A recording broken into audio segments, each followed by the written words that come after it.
In this week's episode of the Financial Freeman podcast, we will be exploring a very important question, and that is, can you afford it? Okay, so we're going to look at Deep. It is deep, and we're going to look at the decision-making process behind basically when you decide to buy something or not. So, can I put in? Yeah, go for it. Even on the intro. No, it's so, this is. What did I read? I read a while ago that anything that you spend now instead of investing in 20 years' time, or I don't. It's basically you spend 5 times the price.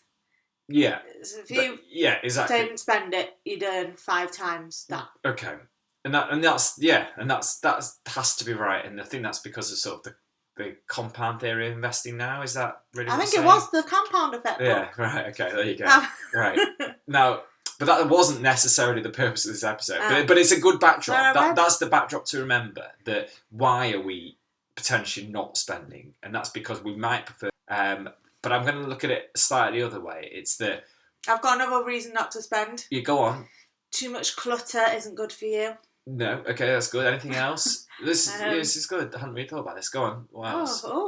Right, well, because my angle was going to be, and this is the sort of the first point about whether we can afford it or not, right? Is obviously a lot of people now are working at least 5 days a week. This is possibly both partners in a relationship. Some are even doing 6 days a week. Now, they're doing that to get money most of the time. Some are doing it because they love their jobs and might work for free, but most are doing it for money. Now, would they do that if they knew that the cost of the items that they are spending on were the equivalent of, say, 1 day a week of their pay? What items? Okay, so let's just go through it. Okay, so this is the first thing that I think when you're asking yourself, can you afford it? I think for the purpose of this episode, we're just going to concentrate on the big ticket items. Okay, so I'm not saying can you go and afford your Starbucks on once a week. Now those items do add up, but possibly won't make an absolutely massive difference to your lifestyle. Now will it be if you also then have lunch and then dinner out as well? But I want to discuss a couple of sort of bigger ticket items and a couple of Car is the one I want to do, and I've also got a season ticket for football. Okay, in my head as well. Now, you might have another one to go along with that. Actually, yeah, I did have a third, which was an item for a kitchen, like a new oven or something, costing, I don't know, £1,000, right? To replace the old schmatty one that you've got. So that's 3 items. So I've got the oven, which is, let's say, £1,000. Season ticket, which is also £1,000. And for car, then I want to basically say, use example, a lot of people are using car hire now. And I want to say basically hire. Lots of people are hiring, and I want to basically say the difference of cost of hire of a really good car that people get because I think it's brand new and I'm only hiring it versus a not so good one, which you can also get on hire. And I think the difference between there might be about £200 a month, so £2,400 a year. Okay, so they're all sort of juicy costs, right? And now let's just work on the example of someone who takes home each year £24,000. That's the average. That's higher than the average, but this is after tax. But it's just a nice sort of round figure for us to work on. Okay, So this is a big decision. Lots of people have arguments. There's some crazy stat. Lots of people have arguments about money and about whether they can. About money and about whether they can afford it. And you get one person saying this is. Why are you going to spend this on that? And the next person saying, why are you going to spend this on that? And no one really knows why they are doing it other than gut feel. And they don't actually think, should I be buying that or should I not? And I think it's really important to have some kind of rules in place as to whether you want to buy it or whether you don't want to buy it. Okay?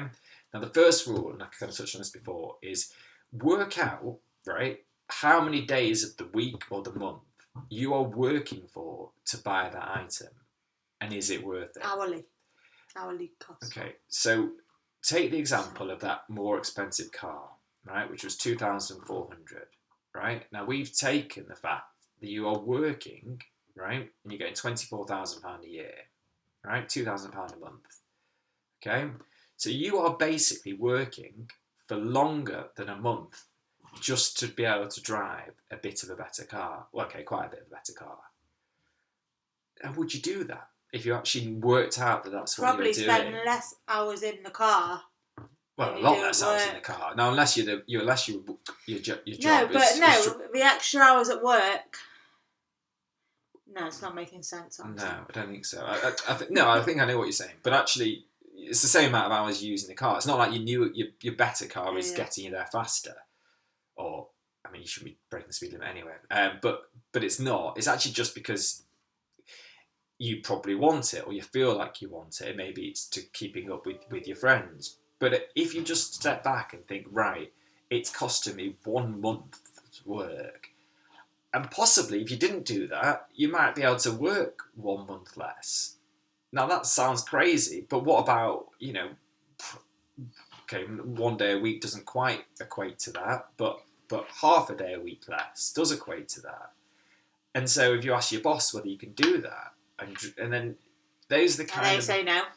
Okay, but So these get are the car. Right, but these are the kind of thought processes. Is if you thought about it like that, then maybe you wouldn't do it. Okay. Now the next rule of thumb that I want to touch on. Okay, that's number one. Is how many hours of work are you working for this, and is it can you justify that? And you might love having a lovely car, and you might say, yeah, of course I'll be happy to work a month for that. I would no way drive around in a whatever. So just think about it, though, is what we're saying. Right. Now, the second is what's the alternative? Okay. Now, what I mean by this is, again, probably using the car, but we could use... is a worse car. Right. But is a worse car, right? Okay. Now, let's do the football match, because I think that's quite a good one. Now, a ticket to a match might cost £40, let's say, 45, whatever, £50. Now, the alternative to doing that is probably watching it at home on telly, let's say, with your friends. Okay, assuming you go to the game with someone, have that person round instead. Now, you could get beers, crisps, whatever, for, let's say, a tenner, okay, for the two of you, three of you, whatever. Then you are basically saving, if it's cost 50 quid all in to go, including transport, you're saving you £40. Now, is that alternative that much worse? Now, actually, I think I'd prefer to, most of the time, actually just watch it with my friends with a couple of beers and crisps. So I certainly would prefer that plus the £40. And other people might not. Other people might think, right, no, that's so important to me that I need to go. But are you thinking in those terms? Are you thinking, what is the alternative to forking out that money? Or is it just something you've always done and it's just routine? And so I just think, again, work out what is the alternative, and could that even be better? What would I do with my time? If it's taking the kids out to, Legoland, right? Then that might be costing £200 for the day. Could I go to the local whatever that costs 20 museum plus lunch, which might cost £25? Now, I'm not saying never go to Legoland, but maybe only go to Legoland once a year as opposed to go to 12 different trips. Okay, so all these things, and it might be you have so much money that none of this is irrelevant. But I think that generally there's always a decision about whether you want to pay for something or not, and I think working out what the alternative is quite a good one. Right now, I've got one final one, and feel free after that to spark up with any others that you might think about or that other people might think about. And my final one is how much use you get out of it. Okay. Now, the example I said before about the new oven costing £1,000. Now, think about using your oven every day. So someone actually came to us. Do you remember we had a guest around about 3 weeks ago? I was asking about the extractor fan, which costs like an extra few £100s, and he wasn't sure whether to get it or not. Remember? I remember that guest. Right. Now, I don't know much about extractor fans, but for a few £100s, right? If that was going to, first of all, please him, and he was using it all the time, then actually that's got a lot of value to it. Okay?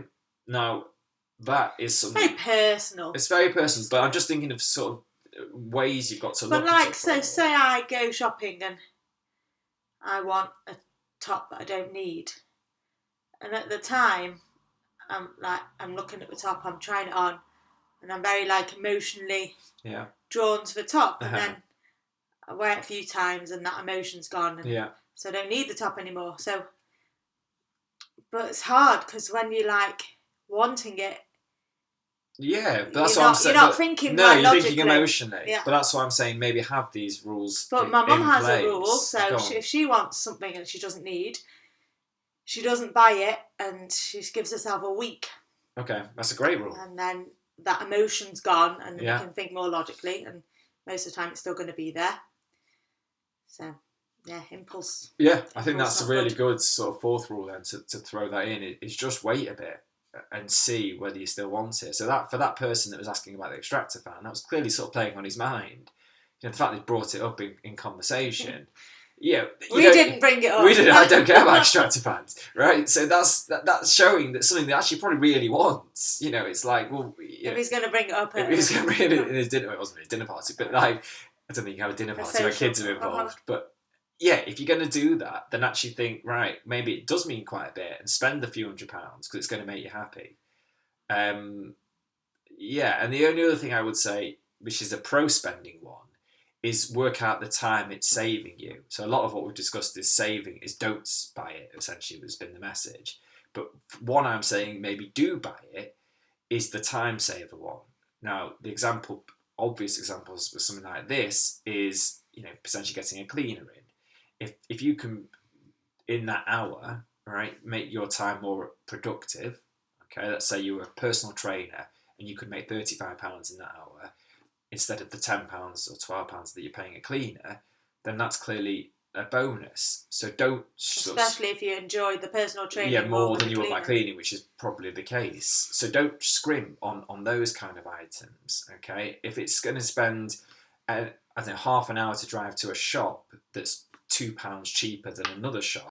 No, someone gave an example. He was driving an extra mile to save I don't know how many pence on his petrol. Yeah. And then he figured out the extra time he'd spent to get there, how much he was saving and how little he was valuing his time at. Yeah, that's exactly that. So that half an hour, okay, maybe you were just going to watch telly with it. Well, it wouldn't have been half an hour. Well, in some cases it might be. You might go to town for something just to save a £5, I don't know. But a lot of people do, and they spend hours clipping out coupons or what have you. But so is that time, you factor in your time, I think what I'm saying, and you could be making money in that time or just having fun, and therefore that could be a time to spend as opposed to save. So I think hopefully we've given you quite a few techniques,